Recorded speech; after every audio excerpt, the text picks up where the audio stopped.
Hello everyone, কেমন আছেন সবাই? This is Ashikur Rahman. Welcome to my YouTube channel AR Vlogs.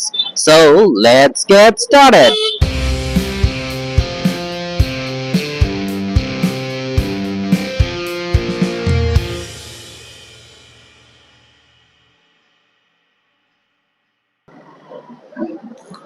আজকে ভাবলাম আপনাদের এক্সপ্লেইন করি আর আমাদের যে জিক্সার মনোটন বাইকটা আছে এই বাইকটা আমার প্রতি মাসে কিরকম খরচ হয়, মেইনটেনেন্স কস্ট কেমন এই বাইকটার, আজকে আপনাদের এটা এক্সপ্লেইন করবো এই বিষয়টা। তো আশা করি শেষ পর্যন্ত আমার ভিডিওর সাথেই থাকবেন। তো চলুন শুরু করা যাক। তো ফার্স্ট অফ অল আমি যেটা বলবো যে আমার জিক্সার মনোটনে যদি আমি একটা জিনিস কি, আমার বাইকটা কিন্তু ব্ল্যাক কালারের, হ্যাঁ বাইকটা হচ্ছে ব্ল্যাক কালারের। সো এই বাইকটা অনেক বেশি ময়লা হয়ে যায়, খুব ইজিলি আর কি, ময়লাগুলো খুব বেশি দেখা যায় আর সহজেই ময়লা লাগে, যেহেতু আমার ওই যে কাদার গার্ড নেই। আর এমনিও বাইক তো আসলে একটু কাদা বৃষ্টির মধ্যে একটু বেশি ময়লা হয়, আর কাদা বৃষ্টি না লাগলেও ব্ল্যাক কালার হওয়ার কারণে বাইকটা অনেক বেশি ময়লা আর কি দেখা যায়। তো আমার রেগুলার কিন্তু ওয়াশ করা লাগে বাইকটা, এবং মাসে মিনিমাম 2 বার বা 3 বার আমি আমার বাইক ওয়াশ করি আর কি, যে ওয়াশের দোকানগুলা থেকে। তা ওরা 100 টাকা করে নেয় আর কি, পুরা ধুয়ে টুয়ে একবারে ভালো করে ক্লিন করে দেয়। 2 বার বা 3 বার করা লাগে আমার এটা। তাই এই ক্ষেত্রে আমার ফার্স্টে ওয়াশটাই রাখলাম, ওয়াশে আমার মাসে খরচ হয় 200 বা 300 টাকার মতো। এই জিক্সারের চেনটা যদি ওপেন থাকে খুব দ্রুতই আপনার চেনটা শুকায় যায়, হ্যাঁ। তো যার কারণে অন্যান্য বাইকেরও চেন লিউপ করা লাগে, কিন্তু জিক্সারে একটু বেশি ঘন ঘন করা লাগে, কারণে ওপেন হওয়ার কারণে চেনটা তাড়াতাড়ি শুকায় যায়। আবার লিপ করলে দেখবেন যে আপনার টানটা স্মুথলি উঠে। তো এই কারণে আর কি রেগুলার মেইনটেনেন্স হিসাবে আপনার এটা লিপ করতে হবে। তা আমি কি করি, আমি যে যে কোনো মোবিল ইউজ করি 1000 ml এরই থাকে সব মোবিলের বোতলগুলা। তা সেখানে আমার কিন্তু জিক্সারে ইঞ্জিনের মধ্যে 850 ml দরকার পড়ে, 850, বেশিতে বেশি গেলে 900 ml ইউজ হয়। বাকি কিন্তু 100 ml বাদ থাকে, যেটা আমি ফেরত নিয়ে আসি বাসার মধ্যে। সেগুলো আমি কি করি, ছোট ছোট ওই যে শিশির মধ্যে ভরে তারপরে ওগুলা দিয়ে আমি চেন লিউপ করি, যার কারণে আমার আলাদা করে কোনো চেন লিউপ কিনতে হয় না।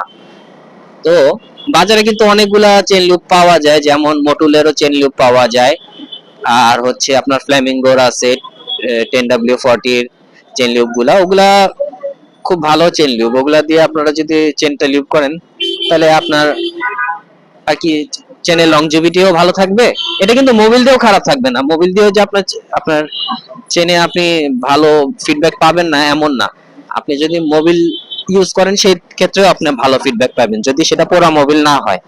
যেমন অনেকে কি করে যে আপনার ওই যে গ্যারেজ থেকে পুরানো যে পোড়া মোবিল গুলো ওগুলা চেনে দেয়, কিন্তু ওইটাতে আসলে চেনে আরো ময়লা টানে বেশি, চেনটা আরো ক্ষয় হয় বেশি, কারণ ওইটার মধ্যে লোহার গুঁড়া থাকে।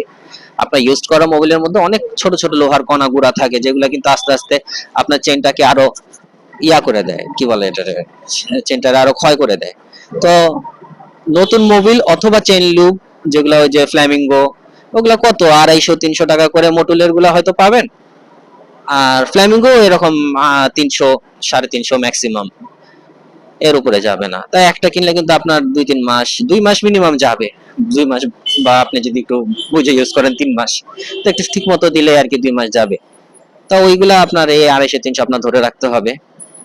আর হচ্ছে ওয়াশ, আর আপনার জিক্সারের যদি আমি তেল খরচটার কথা বলি, এটা কিন্তু আসলে বাইক টু বাইক আমি দেখলাম যে জিক্সার এমন একটা বাইক যেটা বাইক টু বাইক ভ্যারি করে, সেটা মাইলেজ কেমন দিবে। আমি কারোর সাথে কারো মিল পাই না, এক একজন বলে এক এক রকম মাইলেজ পায় বাইকটা। সো এটা আমি আসলে কারোর সাথে কারো মিল পাই না, সে বাইকটা মেইনটেনেন্স কিভাবে করতেছে, সে অ্যাক্সেলারেশন কিভাবে দিচ্ছে, তা চালানোর স্টাইলটা কেমন, এগুলোর উপরে আপনার জিক্সারের মাইলেজ অনেক বেশি ভ্যারি করে। এটা হচ্ছে একটা বড় একটা বিষয়। কারণ হচ্ছে আপনি যদি এমনি নরমালি স্মুথলি চালান, জেন্টালি চালান, এই বাইকটা আপনার জেন্টালি একটা নরমালি একটা ফিল দিবে। আর আপনি যদি চান যে না আপনি টানের উপরে থাকবেন, উড়া টানবেন, এই বাইকটা কিন্তু আপনাকে সেই অ্যাক্সেলারেশনও দিবে। তা আপনি যেভাবে রান করবেন ও সেভাবেই রান করবে, আপনার চালানোর উপরেই এই বাইকটা আপনার সেভাবে ফিডব্যাক দিবে। আর যখন একটু বেশি আপনি পাওয়ার এটাতে ইউজ করবেন, তখন কিন্তু অবভিয়াসলি আপনার তেলটাও বেশি খাবে বাইকটা, তাই না? এই যে যেমন এখন আমি একটা টান দিলাম, এই টানটায় কিন্তু তেলটা একটু বেশি খেলো না নরমালি চেয়ে? আমি যদি নরমালি একটু লো আরপিএম এ যদি বাইকটা রাইড করি, সেই ক্ষেত্রে কিন্তু এত ইয়া খাবে না। কিন্তু আপনি যখন হাই আরপিএম এ ইউজ করবেন তখন তেলটা একটু বেশি ইউজ হবে। সো আপনি কিভাবে রাইড করতেছেন এগুলোর উপরেও আপনার বাইকের ইয়াটা অনেক নির্ভর করে। তো এদিক থেকে আর কি আপনি মাইলেজ কি বলবো, আমার যেমন পার ডে 20 কিলোর মতো এভারেজ, 15-20 কিলোর মতো চালানো পড়ে, হ্যাঁ। আর আমি মাসে যে কিভাবে তেল ভরি আমি এখনো মাইলেজ টেস্টই করিনি। আর আমার যখন তেল দরকার পড়ে, যখন আমার কাছে মনে হয় যে একটু কমে আসছে, তখন আমি তখন আমি তেল ভরি। তো এখন মেইন প্রবলেম হচ্ছে আমার এখন আসলে ওরকম হিসাব নাই তেল আমার কত খরচ হয়। এটা হলো একটা আর কি, এই কারণে আমি আপনাকে আমার তেলের খরচটার হিসাবটা আমি বলতে পারতেছি না, যেহেতু আমার মাইলেজের হিসাবটা নাই। তো এভারেজ আমার যেমন এখন কত 3700 কিলো হয়েছে।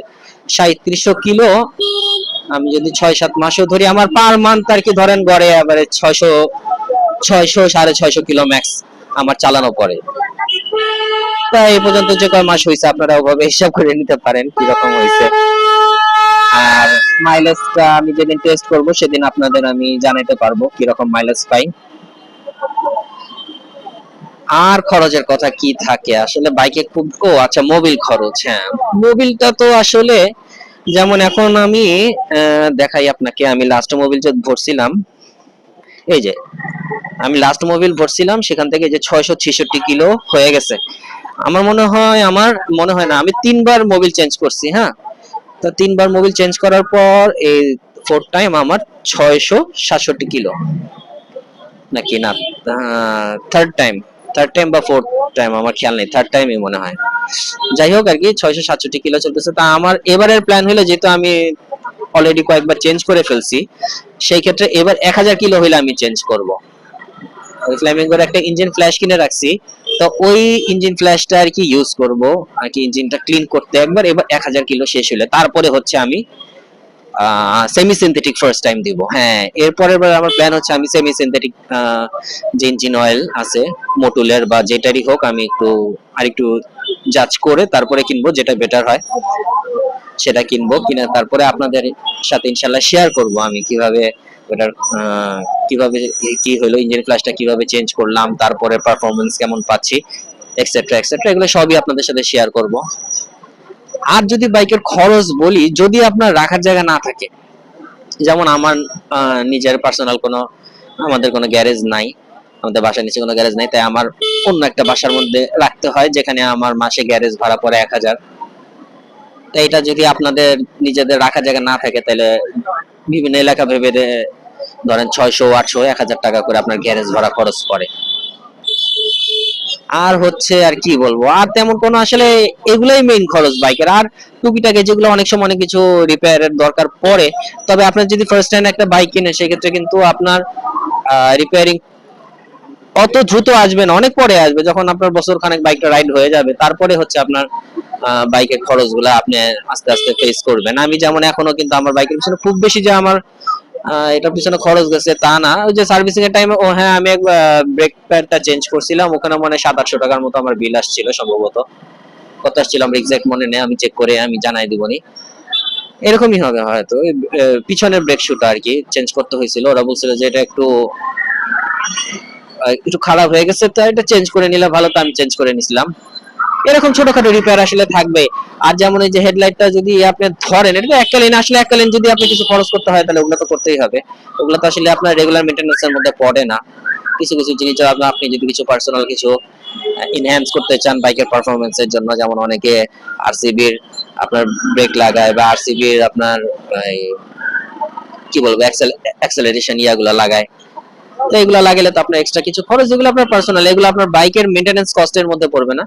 তাই রেগুলার মেইনটেনেন্স কস্টের মধ্যে আপনার আনুমানিক আমার ধারণা মতে 3-4 হাজার টাকার মধ্যে আপনার একটা বাইক, এই ধরনের একটা বাইক, আপনার তেল খরচ সহ, যদি আপনার আসলে তেল খরচটা তো আপনার কি পরিমাণ চালানো পরে, কোথায় কত দূর চালান পার ডে, ঢাকার বাইরে কত যাওয়া পরে, এগুলোর উপরে অনেক কিছু নির্ভর করে। তো এটা ওইভাবে ধরলে হবে না।